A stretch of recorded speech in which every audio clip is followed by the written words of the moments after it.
There's the right racket for you, then there's the more exciting racket. There's nothing wrong with picking a more exciting racket. But if you pick the correct model and you get it right, you'll be able to maximize your enjoyment of your badminton and game. So many of you got in contact to ask me what's the best high-end flagship Yonex Nanoflare badminton racket between the newest Nanoflare 700 Pro, 800 Pro and the world smash speed record holder, the Nanoflare 1000Z. Well, in my opinion, the selection is pretty straightforward. If you're honest with yourself, of course. Obviously, I've published detailed videos on all three rackets on my channel and will link them here and in the description if you'd like to take a closer look. They include all the nerdy specs and numbers there, so for those of you who love those, go and enjoy yourselves there. I myself currently play with the 700 Pro in 4U weight and I'm loving it a lot. In terms of frame design, all three models here have similar frame shape design where it's thick and wide. Gone were the designs of the super thin frame like the original Nanoflare 800. I love the super thin design of the original 800 as that made the racket feel incredibly fast and smooth, but I have no issues with these wider frame designs too. They are designed for added stability during the contact and swing phase, but because they're still headlight rackets, they still swing very fast, so no problems there. The only immediate difference is the 1000Z having a smaller or more compact frame compared to the 700 Pro and 800 Pro.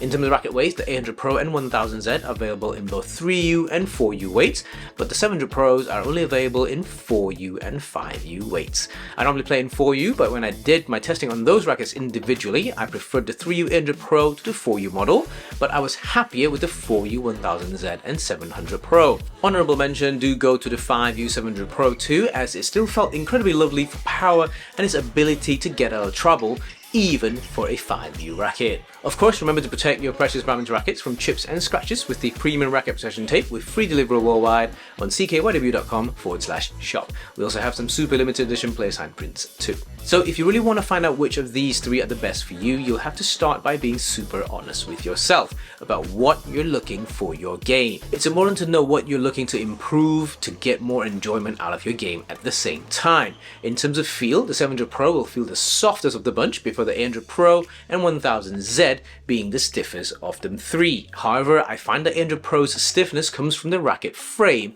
and string bed itself, whereas the 1000Z is stiff overall, so there's a difference there. I have no issues with the softer 700 Pro, as you can tune how your racket feels with the strings you play with. For me, I use the normal Aerobite at 27 by 29 pounds, so I'm happy with the crispness and feel of that coming through the racket. And because the difference in stiffness, the demands for the rackets are also different. For you to maximize its potential on court, the 1000Z will most likely be the most demanding in terms of technique, timing and physicality.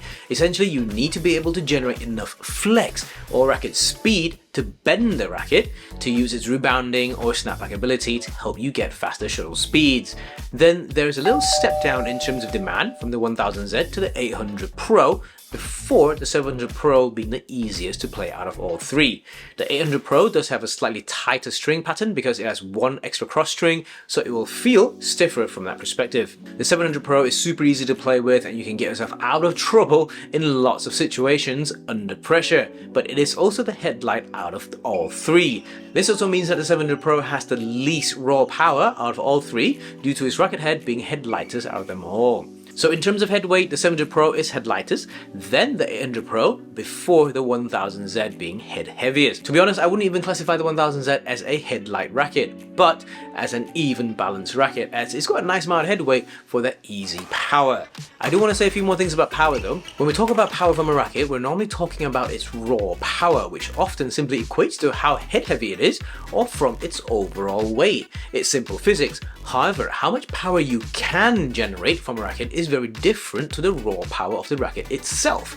Some of the best smashers in the world doesn't even use head heavy rackets, and again, it's down to their technique, timing and physicality. For example, Seung-jae is playing with a 700 Pro, and you wouldn't call him a weak smasher at all. The same goes for the legendary Fu Haifeng. He doesn't play with stiff, hit-heavy rackets. He famously uses even balance to headlight balance rackets and are also flexible and whippy ones too.